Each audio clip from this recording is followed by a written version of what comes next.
Trap Politics TV, trappolitics.com, trending culture, lifestyle commentary. He is I and I am him. It's your boy Rel. Now let the games begin. Thank you guys for coming through, kicking it with the kid. I appreciate the time you guys are spending with me. Some interesting things in the world today that's been going on. So I want to get into some of these topics. Make sure to like and subscribe if you haven't already. And thank you for coming along on this journey with me. You know what I'm saying? It's a developmental process. We're gonna develop this YouTube channel. We're gonna grow. We're gonna build. And I'm such a perfectionist that I want to do it right. You know, so I got my music playing in the background, smooth music, calm, lo-fi, calming music, because I don't want to be one of those rah people that just comes on here and just talking just straight negativity without any type of filter or, you know, mellowing going on. So that's why I like to keep the music in the background real calm and smooth. You know what I'm saying? We're not out here attacking nobody. This is all about commentary. This is my opinions. These aren't facts, but it is something that you should take some time out to do your own research if it really, you know, if it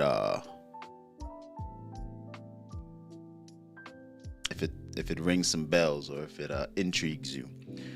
Yeah, like I said, make sure to like and subscribe, and you know, thank you guys for rocking with me. So let's get into some of these topics, man, because there's been some real interesting developments that's been happening these past few days, and I want to get into some lifestyle topics too when it comes down to, like, you know, staying on your path and staying on course and shit like that. But let's get into this first topic right here, and I think you guys would be alarmed at some of the shit that's been going on recently, man. So as I was browsing through some of my sources, right, to find some good topics to talk about, this topic came across my table. A non-binary professor at the Old Dominion University in North Fork, Virginia, is writing a book about MAPs, minor attractive people, right? Or persons, trying to remove the stigma from people who are attracted to minors and shit like that. And for someone who's part of the LBGTQ community, I think this is very alarming. Not just myself, but also other people who I've seen that have been commenting on the topic, on the books and whatnot. A lot of people have their personal opinions about what's going on, and I could see the reason why they believe in what's going on. Now, I'm going to leave the link in the bio for people who are interested in actually reading the article themselves to find out, you know, a little bit more about it, because again, this is just my opinion and my commentary about this. Now, as I was reading the article, right, a couple things stood out to me that's very alarming when he spoke about how these people who are attracted to minors, they aren't doing anything morally wrong, and the stigma behind it is to assume that these people are monsters initially because they're attracted to young people. And that right there within itself is alarming to me, that you would think that that's not alarming, that someone who is attracted to minors shouldn't be considered a person of interest to the police. Further into the article, it talks about the reason why these people, these MAPs as he calls them, are scared to come out and say what they're attracted to, is because they fear that the police is going to be called on them and shit like that. And I think that's just crazy, because if you know that that's the issue and whatnot, and you know that that's the stigma behind being attracted to young people, and it's an immoral thought process, then, you know, you should be seeking not just mental help, but you should definitely be seeking a lot of, you know, you should be really looking deeper inside of who the fuck you are to really be finding infants and minors attractive sexually. The organization itself is a very questionable organization, and it's like, you know, it's a bad look on the community, and there's already been a lot of like talks about how the LBGTQ community is doing the best that they can to completely not include these people in their questionary practices according to society and whatnot, because it's, you know, a lot of things are now being accepted these days, and I get it, you know, there's a gray area where, you know, people are living their lives however they want to live their lives and whatnot. But for a person who is a non-binary, right, a person who considers himself they, I guess that's what a non-binary person is, a they, you know, to be advocating for these type of people is making it seem that it's like normal, you know what I'm saying? Making it seem like these people should also be included. And further into the conversation, you know, he goes on to talk about how, you know, people with these type of thought processes should not be, you know, around children and whatnot. So it's like a oxymoron, you know. It's like a juxtaposition of whether or not you're advocating and you're not advocating. It's like you're walking a fine line. It's like you don't know whether or not you want to support these people or not support these people. Then again, you don't know if you want to, you know, it's like the questionable lifestyle. It's just always in question, and what's in question, you know, shouldn't be stigmatized. But any moral-minded person who has a clear train of thought will know that this is something that's very alarming, that if you're a mature individual looking at young children as a sexual object, you should definitely be seeking psychotherapy to the extreme, because that's not a natural or healthy thought process. You understand? It's not biologically healthy for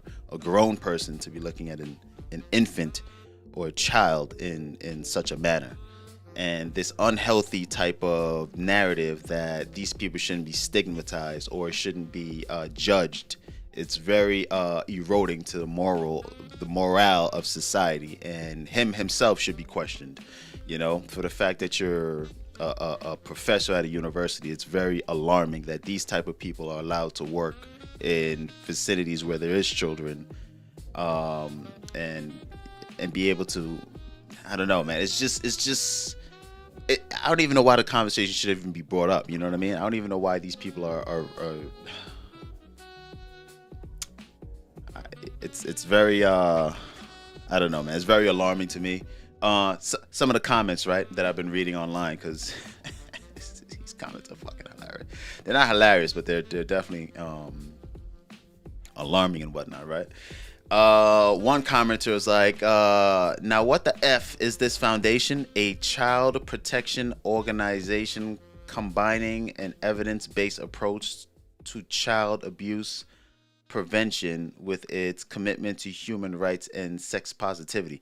She's quoting what the article said. The article said that this is what the organization that he works for is about, because I think he's part of some organization that's a child protection organization combining an evidence-based approach to child sexual abuse prevention with its commitment to human rights and sex positivity. She further goes on to say sex positivity should not be in the same sentence as child sexual abuse.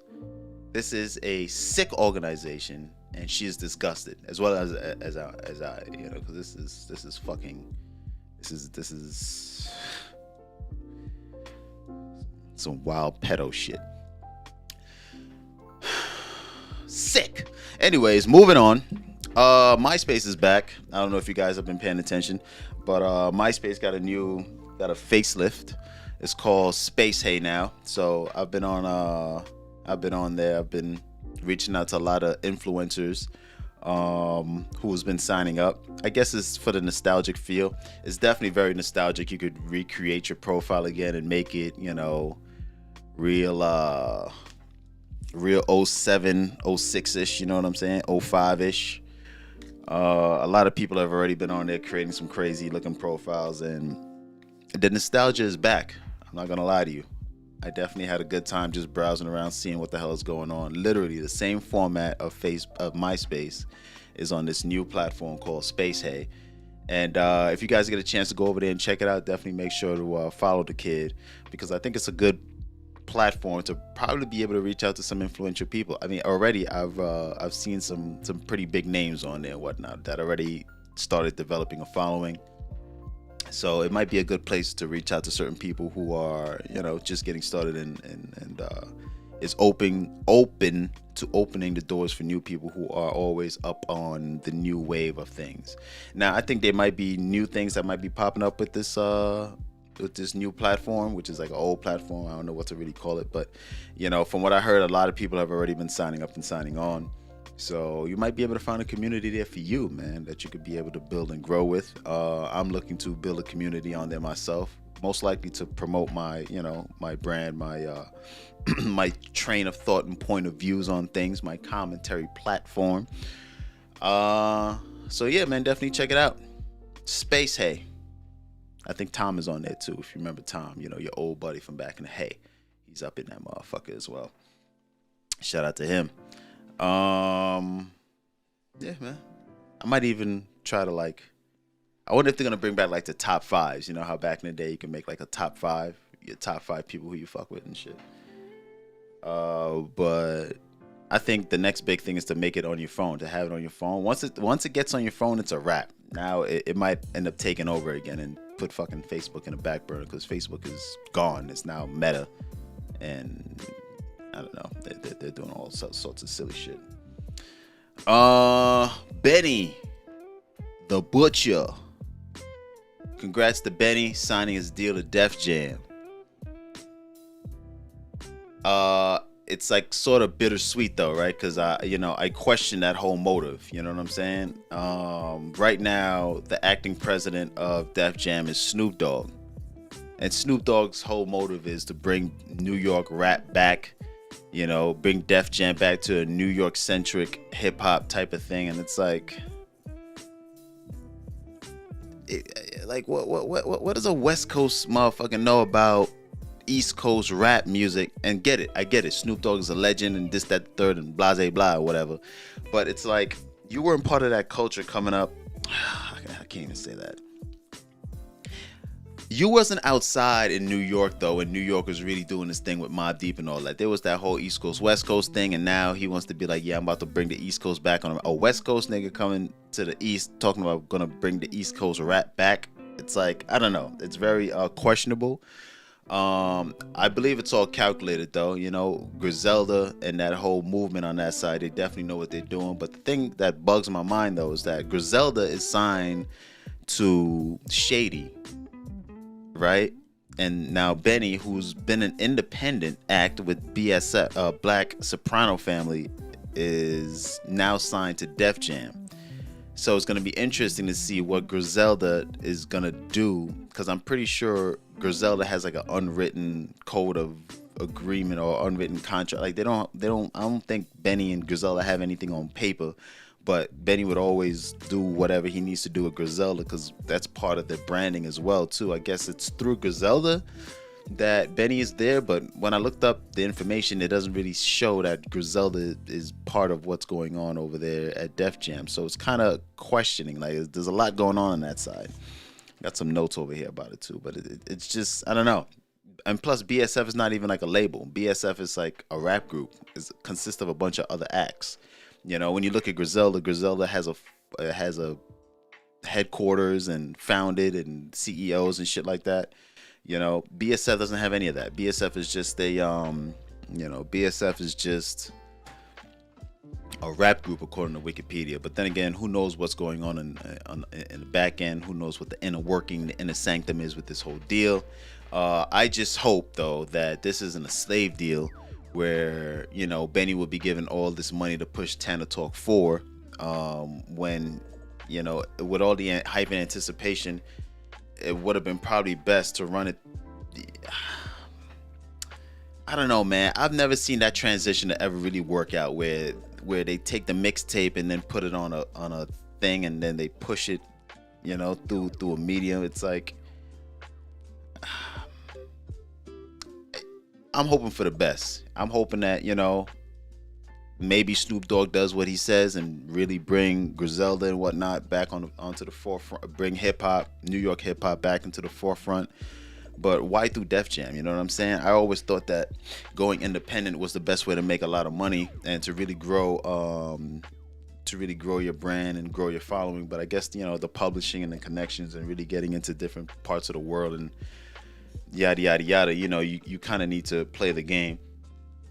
So maybe that's what he's doing. You know, he's playing the game, signing his first major deal with Def Jam and whatnot. It sounds good, sounds hot. I look hot on paper, but what's the end result? You know what I'm saying? A lot of good acts that I know that go on to certain major labels don't ever end up doing what's supposed to get done. There's always that, you know, sad story of, yeah, I got signed, and then the moment I got signed, you know, the guy who was going to run my whole MO end up leaving for something else because things happen. Because a motherfucker like Snoop Dogg got a lot of shit going on. You know what I'm saying? So for him to talk about bringing New York rap back and all this other silly, goofy shit is like, that's not your main focus, though. You know what I'm saying? And to say something like that holds a lot of weight, you know, because New York was very influential back in those times. So to be like, yeah, I'm out to do this, but you're also doing a whole bunch of other shit, it's like, you know, it's crazy.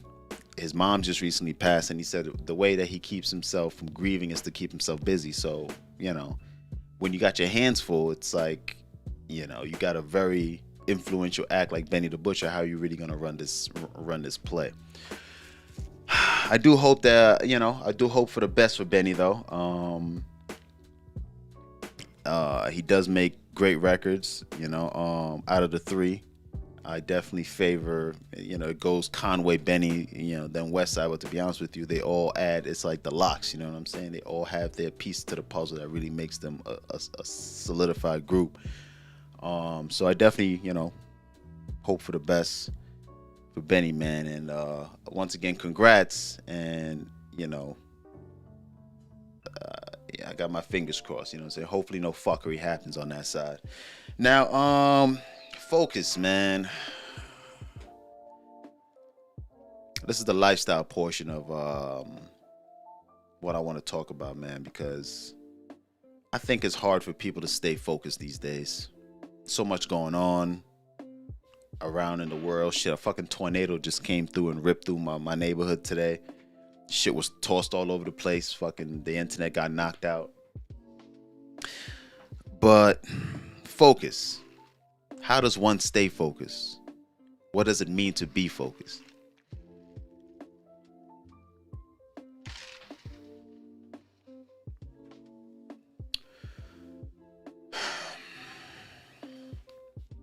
For me, right?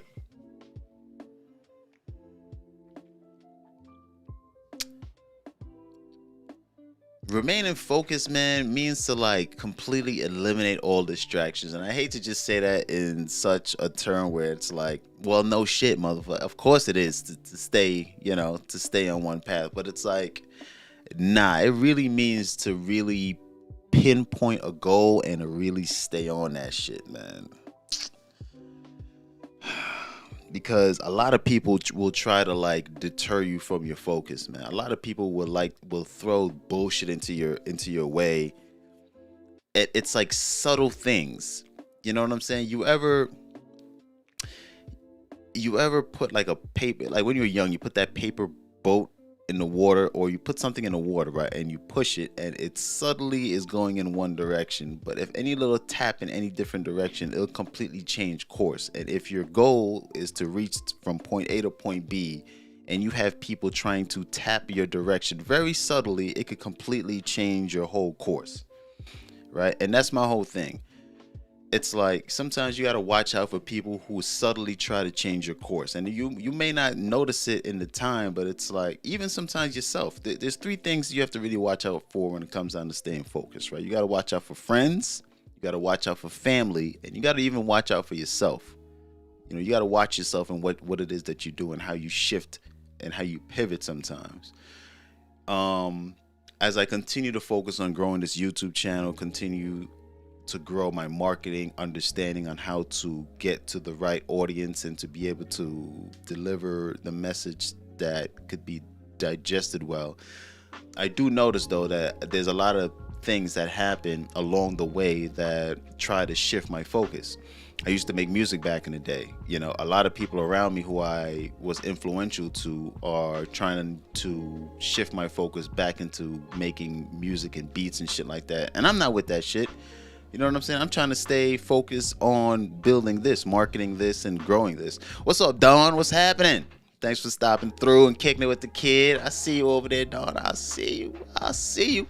You know, but yeah, you know, you can't really like shift your focus, because if you tend to let people shift your focal, then you may not end up where you expect it to end up. You know what I'm saying? If you got a specific goal that you're trying to reach, it's best to always stay on course, no matter what might happen. Sometimes you might think that, you know, this might be the best thing for me. I'm like, yeah, hell yeah, I want to fucking, you know, get back. Trust me, I want to get back into rap, and I want to continue to make music again. But I'm not. That's not my focus right now. My focus is to build my visual presence now, my YouTube, my marketing skills, my grooming. Like, I'm formulating a new approach to building online personas, and I'm not going to take any steps backwards to do anything to help people develop what I've already done in the past. You have to put in your time for your 10,000 hours. Like, I'm putting in my time for my 10,000 hours to be good at what I'm doing now. So to lose focus and to go back and try to do something that I did in the past is going to completely deter my focus, because, you know, you can't, you know, I'm pretty sure we've all had that point where we had a train of thought, and then somebody says something, and then we can't even get back to the train of thought we had in the first place. You know what I'm saying? So the whole goal, man, is to always watch out for all sorts of distractions, whether it comes from friends, family, and even yourself. I find myself, you know, wanting to do different things as well. I got this crazy urge to want to, you know, create a sneaker and shit like that, because I'm such a sneakerhead. But it's like, do you know that's going to require you going back to zero and starting at the design board to really develop what it's going to take to design a fly ass sneaker. And even if you do that, now you have to get back into marketing that sneaker again. When you have already started marketing something else, now you have to go back to learn how to market. You know what I'm saying? So it takes you're stepping back whenever you change direction and change course. And if people constantly come into your way to slowly tap and pivot your direction that you want to go, you may end up in a completely different place that you weren't expecting. Sometimes that might be a good thing, but if you have a goal to reach something that you wanted to reach, it's best to stay focused on that, because that's going to be, you know, something that's worth more than allowing things to come in your way and completely deter you. So yeah, man, that's just, you know, my point of view on staying focused, man. You know you got something that you want to achieve. Never let anybody get in the way of shifting you from achieving what it is that you want, because at the end of the day, you know, it helps builds confidence for you to actually go after that next thing. You know, nobody say to just give up anything else that's happening. Maybe eventually I might get back into music, but nobody's saying that, you know, that nobody's saying that you just have to throw out that whole idea. It's like you could get to that at some point, but if you have something that you want to achieve, you know, it's best to just always remind yourself, this is what I'm working towards, this is what I'm going to accomplish, and this is how I'm going to get it. You know what I mean? Regardless of what's in my way, I'm going to go through all obstacles to make sure I'm able to achieve this. And with that being said, man, I appreciate y'all for coming through and kicking it with the kid. The topics today was very, not really all over the place or whatever, but that whole thing, just to recap some of these topics, man, that whole thing with that guy and with that desensitizing pedophilia to make it seem non-immoral to want to non-stigmatize, you know, a guy or peoples who are attracted to children. It's like this constant conversation always comes up with that community, and it's like, you know, the more you try to deflect it, the more it seems to kind of come up in that community. And it's, you know, questionable behavior and lifestyle. That was the question to begin with, that kind of kicked off this whole new wave of lifestyles and alphabet communities and whatnot, or whatever the case may be. You know, I was brought up Christian, so I have a certain point of view of certain things, but I don't really judge people, because I understand people have their own lifestyle to live, and it is what it is at the end of the day. I mean, who am I to tell you what to do? But I know that I wouldn't want anyone to be sexually attracted to my children, and God forbid they act upon that, and now I have to be living my life in prison, and my children to be mentally damaged for the rest of their lives. You know what I'm saying? If you want a good understanding of what the damages that can be done to people, go and watch Soft White Underbelly on YouTube and just look at what happens to grown people after they've been molested when they were children. You know what I'm saying? Like, look at the end result of what happens to people when things like this go unchecked, or things like this become desensitized. It's very detrimental to the mental health and nature in the long run. It's just crazy. Moving forward, make sure to follow me. Make sure to like and subscribe. Make sure to keep up with me on all social platforms, including the new one, Space Hey and all that good shit. Shout out to Benny again. Much praises to you. Hopefully, things work out for the best. I'm a fan of, not a fanatic, but I'm a supporter. I'm definitely looking forward to see what comes out next. And yeah, man. With that being said, if you guys have anything else you want to talk about or whatever you want me to talk about in the future, or you guys disagree with what the hell I'm talking about, leave it in the comment section below. Make sure to hit the thumbs up, hit the notification tab, and all that good shit. It's your boy Rel. Make sure to check out one of my episodes before. I did the hot chip challenge. That shit had that shit blew my mind a little bit. I still got more chips. I think I might do another one. Make it interesting for y'all a little bit. Stay safe. Stay blessed. Thank you guys for kicking it with me. This has been another episode of Trap Politics TV. TrapPolitics.com with your boy Rel. R3 2 Wells and the motherfucker. Check out the website, man. I got some dope merch on there and all that good stuff in a handbasket. Till next time. Peace. Love and prosperity. You dig? Yeah, we out.